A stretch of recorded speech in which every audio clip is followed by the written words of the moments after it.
Good evening, you guys. It's your boy Three Stacks in this thing, and man, it's been a really good day, and I wanted to end the good day with some good content.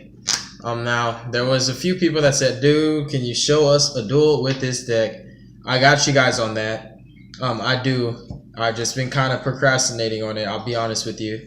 But we have another variation that I thought thoroughly through. With my princesses, this is by far one of my favorite decks. Just more specifically because it's a ritual deck. Obviously, you guys know how I love my rituals. Out of every single playstyle and mechanic that exists in Yu-Gi-Oh, ritual is the most intriguing to me. I've loved rituals. Like everybody that knows me knows that ritual monsters are my favorite, and it's my favorite summoning mechanic.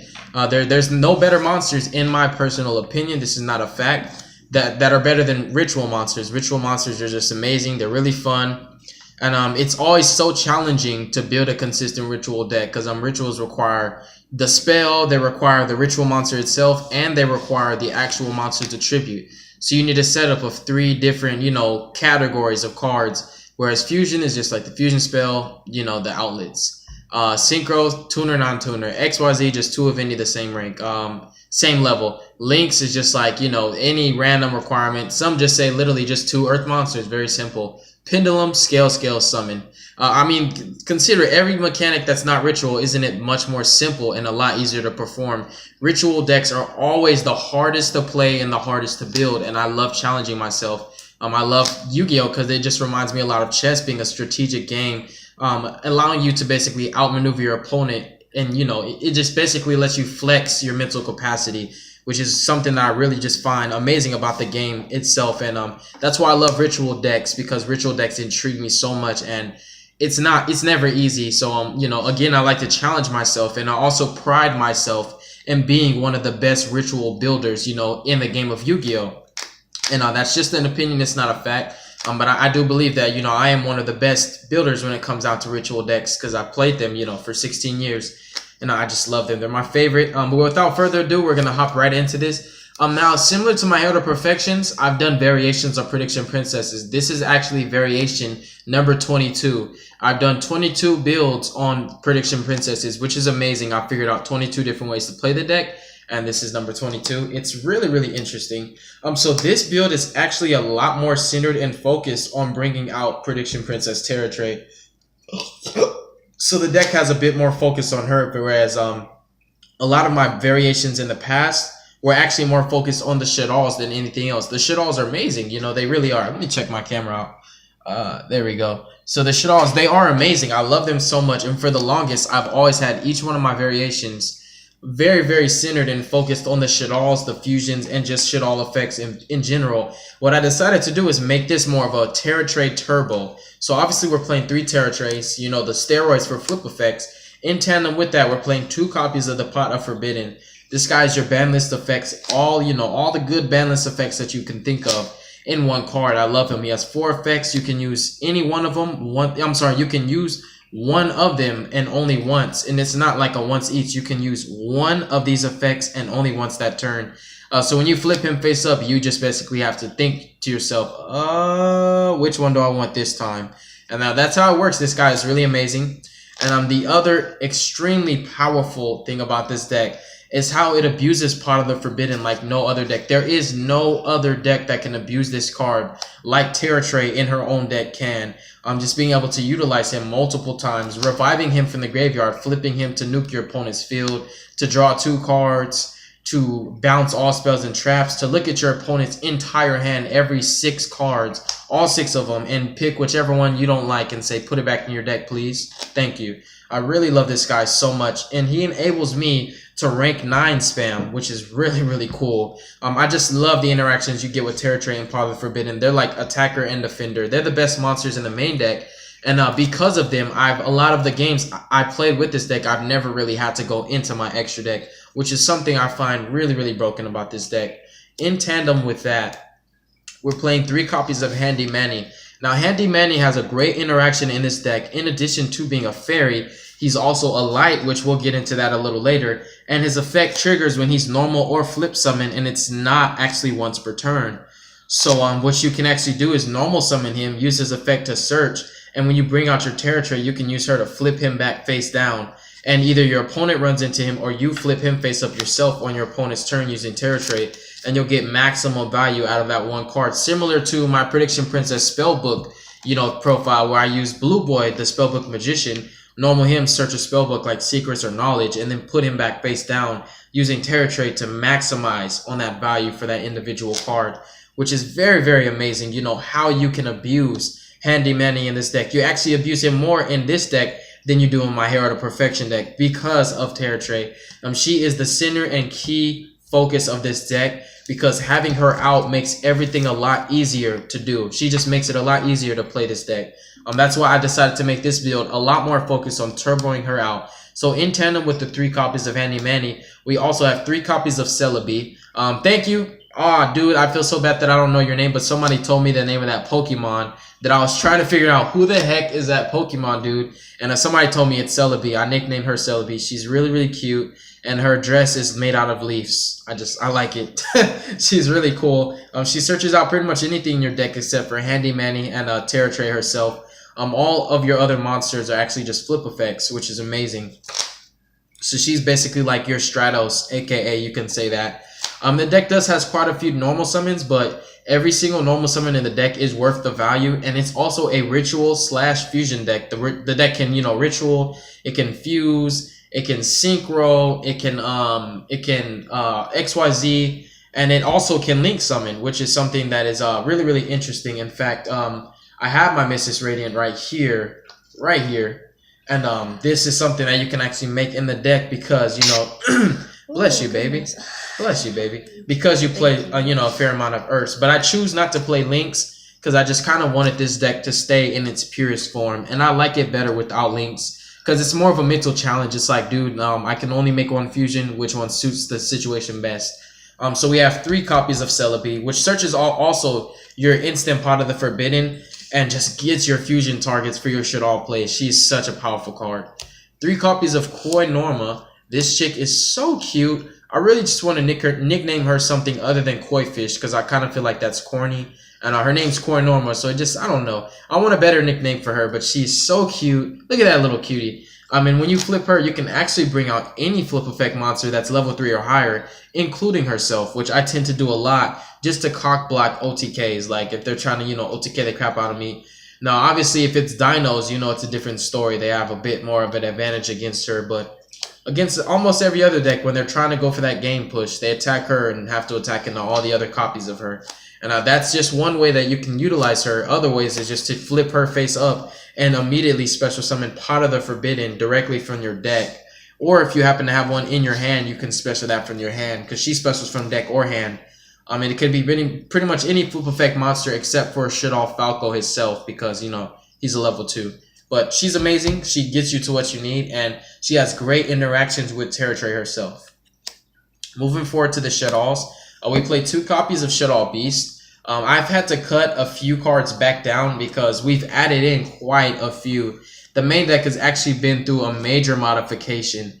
So we've added in quite a few cards. So I had to make some sacrifices, but for the best, to improve the deck's playability at the same time simultaneously, bumping its consistency, increasing its ceiling, and fixing a few bugs and problems that we've had in the past with the deck, making it a lot more consistent and able to function the way it's meant to function in the first place. So as you can imagine, the modifications I made for the deck actually didn't hurt it at all. So 2 copies of Shaddoll Beast, 2 copies of Shaddoll Hedgehog, which is the basically Rhoda or Searcher for the Shaddoll archetype. You have, your Searcher with your Celebi, your Handy Manny. You can technically search with Koi Norma because she actually can search for your searchers. And then you have Hedgehog, for your searching. Tarotrei can flip your Pot of the Forbidden, allowing him to draw 2 cards. You have Beast for draw power.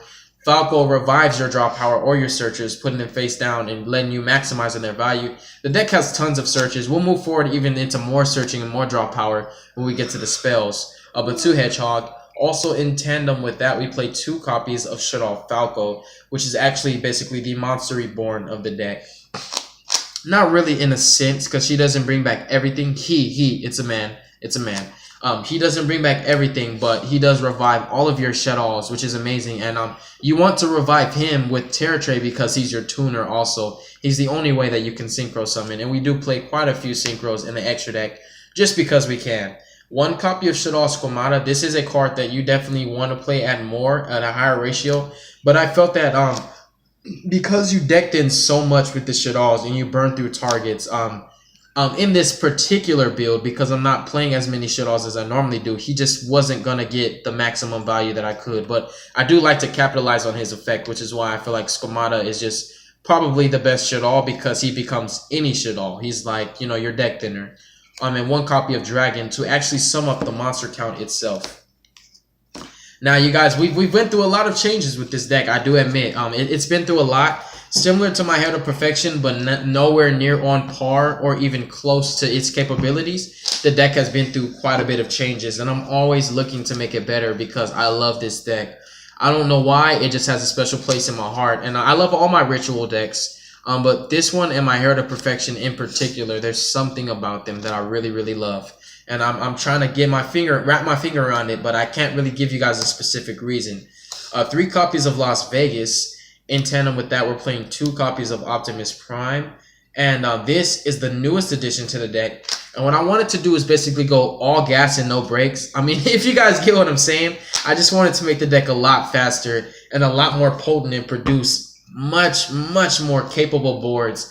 I found that some of the boards were a bit mediocre because a board that's lacking in this monster really is mediocre in this deck. So what I wanted to do is make sure that every one of my first turn boards ends with Tarotrei. So I wanted to increase my chances and odds of opening up into her or combo pieces that end up becoming her at the end in the long run. So this, as you can imagine, it searches out her because she's a light ritual, and it also searches out her ritual spell, the Ritual Sanctuary itself. That's why I find that it has great synergy in this deck. Naturally, it's played, you know, in Herald-based decks or Siren Angel decks, but it's great in this deck as well because if you read the card text, you discard a spell to add a light ritual monster or a ritual spell, which is amazing. And the 3 copies of Pre-Preparation of Rites, my favorite spell in the game. Dude, I freaking love this card. I really do. Like, I love this spell so much. When it came out, it just made me cry because you guys don't understand, man. Like, this is something that I felt like the ritual decks in general just really need. I do not believe that Konami would ever hit this card. It just would not be fair because this is what gives ritual decks a chance to be competitive, to get their own +1 that nobody has access. No deck can play Pre-Preparation of Rites except for ritual decks. So I feel that this is very fair to have, and some people may say, no, dude, that's not fair. It's a free +1, but dude, I mean, who the heck really plays rituals like that? I mean, I understand that Vendread might be hyped, and it'll die down in a couple of weeks. Give it a couple of weeks, it'll die down, but I mean, for the long run, like, ritual decks are just not meta. Necros was the only time when ritual decks were meta, and even then they got nerfed so horribly that they're no longer meta. They're a great deck, but just people just don't want to play them.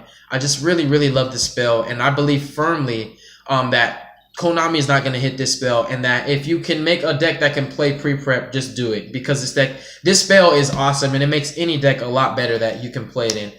3 copies of the Foolishness. This spell is amazing in this deck. Dude, it really is. It's amazing. You have so many different targets and outlets. It also loads your grave for Ritual Sanctuary. And now that we've already brought out the Las Vegas, I can explain to you guys that you can revive your handyman Manju himself from your graveyard by recycling 4 spells. And that's another great reason for playing him, in addition to you getting your maximum value out of this card by flipping him face down and reflipping him, getting double searches off of his one effect. For your Tarotrei, you can revive him from the graveyard off Ritual Sanctuary. You can imagine that a lot of your combos synergize and actually focus on him. He's one of the focal points for a lot of the combos in this deck. He's just that broken in this deck. He's really, really important. Especially because he generates your free level 4 from your graveyard for you to go into your rank 4 plays, or for you to just use him to synchro summon with your Falco to go into a level 6 synchro. So it's just amazing, and it's free field presence. There have been times where you can just literally special summon him, right? Special summon him off of your Ritual Sanctuary, and then use Prediction Princess Tarotrei's actual effect to put him face down, then flip summon him, use his effect to search. And you actually can. As long as you did not do any battle with him in your battle phase, you can change his battle position. And even though Tarotrei put him face down, you can still flip him face up. You guys will definitely have to look into your rule book and learn a bit more, but that is totally legal and you can do that. But 3 copies of the Foolishness.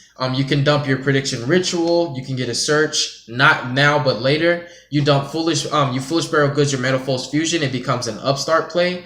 But first you shuffle your deck and then draw, which is a lot better than upstart, which is a random draw. And then you can send your Shaddoll core, use core's effect to add fusion from your graveyard to your hand and then fuse again. I really love it. Even when you have a window, for example, when you have a window on the field and you do not have El Shaddoll fusion, you can foolish burial goods, send El Shaddoll fusion from your deck to the grave, and when your window hits the grave, add El Shaddoll back and fuse with El Shaddoll, because sometimes Shaddoll fusion is not going to be as good, but fusing on your opponent's turn, what the heck? No. Okay, there we go. I apologize that the light cut off on you guys. The video's still playing, but the light cut off. But anyways, yeah, that's just a lot of ways that you can abuse the foolish burial goods. Don't touch. You might cut it off. Shut up. Don't tell me to shut up, girl. 3 copies of Allure of Darkness. This is your draw power. In addition to, you know, all the draw power and all the search power. As you can see, every spell you see right here digs through your deck and deck ends. You have Allure of Darkness, the recyclable draw power. You can put this back into your deck and play it again. That's why I freaking love this card. Las Vegas is very broken. Any deck that can play it has increased ceiling, and it has a higher ceiling as far as spells go than any other deck, because what deck do you know can play Raigeki multiple times, can play Soul Charge multiple times, can play Twin Twisters and resolve a Twin Twisters 5 times instead of 3 times? No deck can really do that except a deck that plays Las Vegas. And what deck do you really think can abuse this? Either Prediction Princesses or Herald himself. Or, of course, the Cyber Angels. But since those decks aren't technically meta or the top 10, you know, people underestimate that, and people really sleep on the fact that you can recycle any spell, and they might be salty when you Raigeki them again. 3 copies of Prediction Ritual. Even this spell itself being a ritual spell, it actually searches. It has an effect where you can banish it to search a Prediction Princess monster from your deck to your hand. 3 copies of Shaddoll Fusion. This spell also allows you to search, especially when you're going second, because if your opponent has a Firewall Dragon, or even an extra deck monster, just say an extra deck monster, because True Dracos aren't the only deck in the world, you can play this and fuse for free. And I always love to send Hedgehog and Beast from my deck to my grave, because I instantly get a +2. I get a free window, I get a free search, I get a free draw. Everything pays for itself. So this spell can literally become a searcher, it can become a drawer, it could just do so much more than fuse, and it really does do that in a lot of those situations. 1 El Shaddoll fusion, 1 Metalfoes fusion. You don't actually fuse with this, you just dump it with Foolish Burial Goods to search, or you can actually, activate your Las Vegas, use its effect, discard Metalfoes fusion, searching for Prediction Princess Tarotrei, and use its effect to put it back into the deck, draw, and get your plus. Plussing, drawing, searching. This deck is extremely consistent, and there is no over-exaggeration when I say that. 1 copy of Shaddoll Core, because it is actually a free level 9 for me to go into my Calamities plays. In addition to that, it also becomes a fusion fodder for my Shaddoll Fusion plays, and it also recycles any Shaddoll spell or trap except itself. That will sum up the main deck. Moving forward to the extra deck, we're playing 3 copies of Shaddoll Winda. This is a card that you can play. It's just kind of like, I don't want to play links in this deck. I could play links just to say I can link summon, I can fusion summon, I can ritual summon, I can synchro summon, I can XYZ summon, but I don't want to just do it just to say it, you feel me? But 3 copies of Winda, 1 Shaddoll Onoatilis. This actually is very powerful. No True King's Return.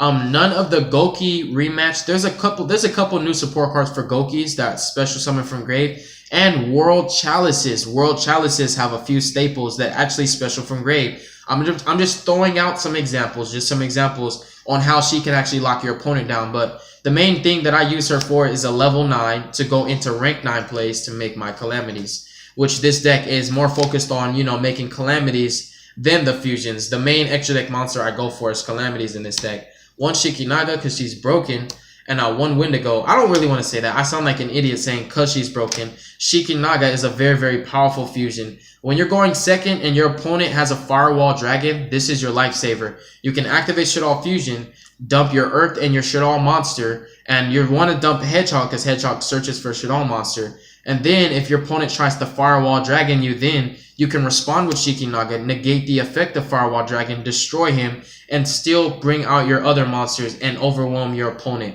So I don't want to just say this is broken. I always like to explain myself so that I don't look like an idiot, and also to give you guys the good information that I always provide. You know, my channel is known for providing quality content. The 3 windows because she just wins games, bro. I mean, to put it very, very blatant and simple, this card will win you a lot of games, and she's such a thorn in your opponent's side. They have to deal with Winda. My homeboy Eric from our team calls her Wanda, and it really makes me laugh. He's like, let me get that Wanda off the field. Bro, Wanda Cosmo. But Wendigo, because she also protects you from battle, and sometimes you'll have a wind, and it's like she's the only fusion you can make. So that's another reason to play her, because sometimes you just need to fuse. 1 Trish, 1 Scarlight, 1 Clearwing, 1 Coral Dragon, 1 Stardust Charged Warrior, and 1 Samsara. All of these synchros are possible with Falco. And those of you who are wondering how the heck do you make Trishula, Falco's a level 2, Squamata is a level 4, or Fairy, the Spirit of the Fallwind, Celebi, Manju is a level 4. You have a lot of level 4s, and then a level 3, for example, is Hedgehog, or your Prediction Princess, Coronorma. So add it up, 3, 4 plus 2. 7 plus 2 is 9. There's your Trishula right there. Just in case anybody's wondering how the heck do you make Trishula, that's how you make it. A level 2, level 3, and a level 4. And you play all those in your main deck. But that is my synchro lineup. My favorite synchro in this lineup is actually Samsara himself, because he's Monster Reborn. And I play everything else is a level. Every other level I play just a 1 up, a 1 5, you know, 1 9, 1 8, 1 7. But I play 2 6s because level 6s actually come up a lot more than any other level synchro would. That's why. And I like that I can draw off of each of these. Drawing is really important in a ritual deck because you utilize so much resources. You want to, you know, basically replenish and you know, refill the bank. 2 copies of Calamities. This card is so powerful, and I make it so often that I have to play 2 in this build. And 1 Abyss Dweller. The only rank 4 that I felt was necessary because I had room for 1 would be Abyss Dweller. It could be Tornado Dragon. It could be Emerald. It could be anything. I could cut Calamities and say Utopia and the Lightning, but no, this is actually perfect. I just run the rank 4 and the rank 9 that matters to me. That will sum up the extra deck and the actual deck profile, you guys. I would like to say God bless you and thank you so much for supporting my team. You guys have no idea you're a part of something huge. I've got a lot of surprises for you guys. There's a few things that I'm going to share with you when the time is right and once we get things, you know, up and running. I don't just want to gas you up and have you think that I'm lying, but thank you guys so much, and I apologize if my energy wasn't on par with how it normally is. It's kind of late, and I just wanted to do at least a good, you know, 1 good video before I go to sleep because I love you guys and I want you to be satisfied with this channel. But thank you guys so much. Y'all be safe, make good choices. Don't hurt your brain cells, and thank you so much for choosing Team King of Games and for taking the time out of your day to watch this content. I know that sometimes my videos are long, but I have my reasons for doing what I do. And for the most part, I'm not going to change. So you guys will just kind of have to love me or hate me. Thank you so much. Mwah. Peace.